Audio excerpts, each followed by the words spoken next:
What is up, guys and girls? Hurricane Liz here, back for another video on how I tried Facebook Marketplace, and you get to find out what happened. So in the last video, I talked more or less about the Fiverr gigs that I use, which I will recap on this video. And I didn't quite yet go into detail about how I actually eventually found a really good formula to use. So in this video, I show you some of the results I had with that formula. And I talk about the ways that you can go about doing and achieving this for yourself. So I'm super fired up for this video. I hope you're fired up. Let's go ahead and do this.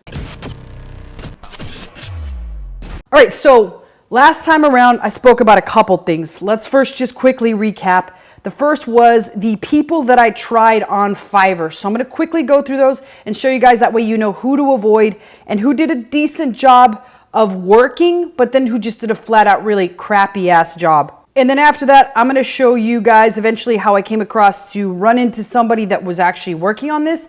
And I'm going to show you the results of a store that we've had with 2 months into the store. I recorded a video a long time ago and I just never had a chance because of my mastermind to get to it. So I will show you the results at the 2-month point and then talk a little bit about the results that that store, which was the original test store, is now achieving.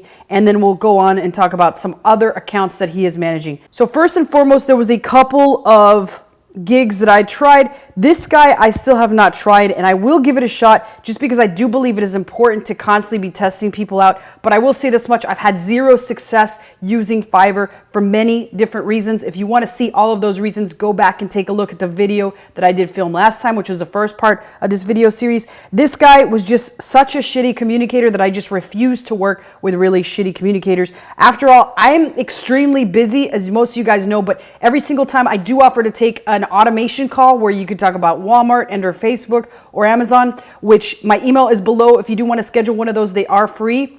I'm pretty much available and I get to it real easily. So my whole point is, if somebody who's on Fiverr selling like $5 gigs can't make their phone calls on time and I'm able to make the phone calls on time and regularly, then there's an issue going on and it's probably a big, huge red flag. So this guy just never responded.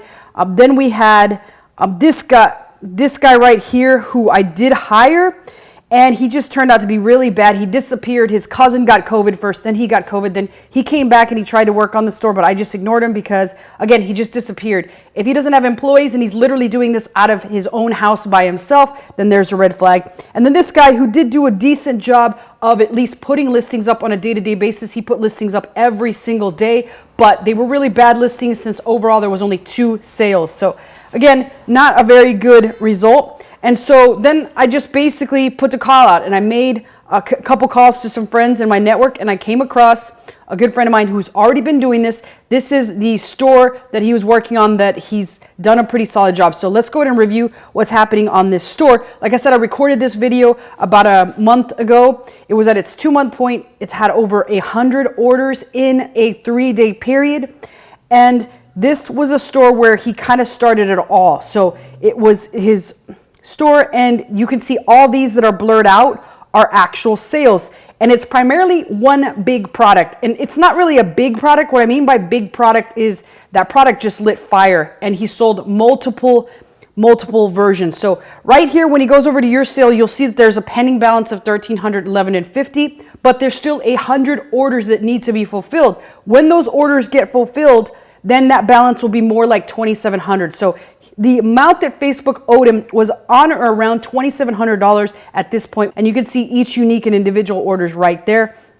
And truth be told, he was fulfilling these products through eBay. So doing nothing more than drop shipping from eBay onto Facebook Marketplace, which a lot of people might be shocked that this even exists. I want to remind people, and I will talk about at the end of this video, how Facebook is able to achieve this. But first, let's look at these profit margins. These are the orders, and you'll notice margins of like 60% on and higher.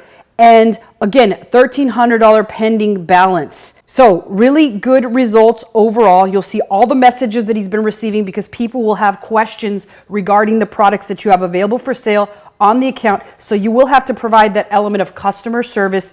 And then lastly, you do have to fulfill them, which these are fulfilled through eBay. And you clearly see the pending balance is $1,311, but should be on or around the $2,700 mark. And right here with the shipping orders, these are the orders that remain yet to be fulfilled, which means somebody physically has to go to eBay, buy the products, and then ship them to the customer that purchased them on Facebook. And again, yes, there is that option to fulfill orders on Facebook. You can ship them to different parts of the country. So with that being said, this has been working out pretty well. Now at the 3-month point, I will say this much, in the next couple videos, I will be showing a lot more of this store as well as other stores that he now manages. He now has approximately 20 stores under his belt.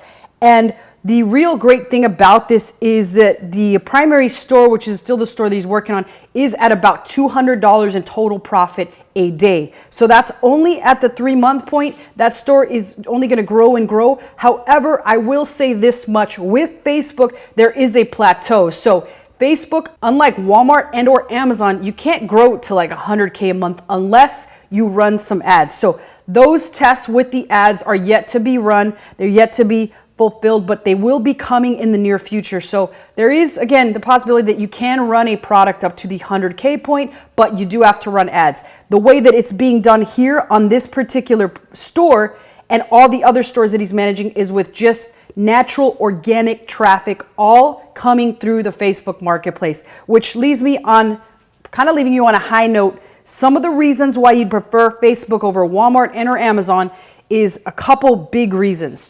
First and foremost, the barrier for entry is extremely low. Now, people might mean like, Liz, what exactly do you mean by that? Well, here is what I mean.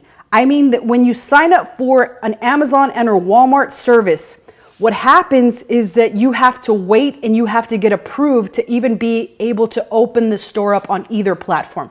So with that creates a higher barrier for entry. It sometimes often takes with Walmart 1 to 3 months to even get the store approved.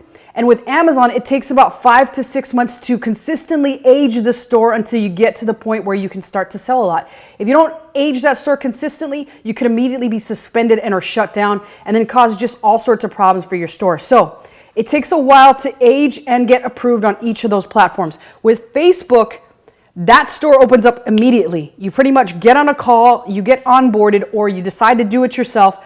By the next day, you can have listings up on the store and you can already have made your first sale.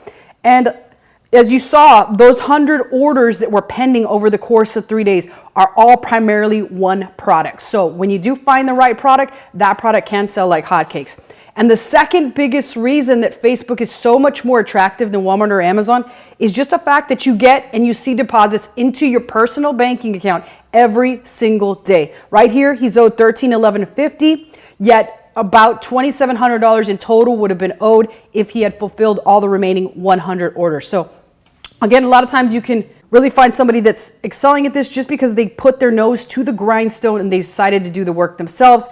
And that's how they formed a system to be able to source these products. It's as simple as just sitting there, finding the products and putting them on your store and then fulfilling them. It's that easy if you decide to put your mind to it and you put your nose to the grindstone. So again, questions or comments below if you'd like to talk about using his particular service and or talk about watermark automation and or Facebook automation. My email is below and I'll be more than happy to take that call and get on a phone call with you. So I'll see you guys on the next video.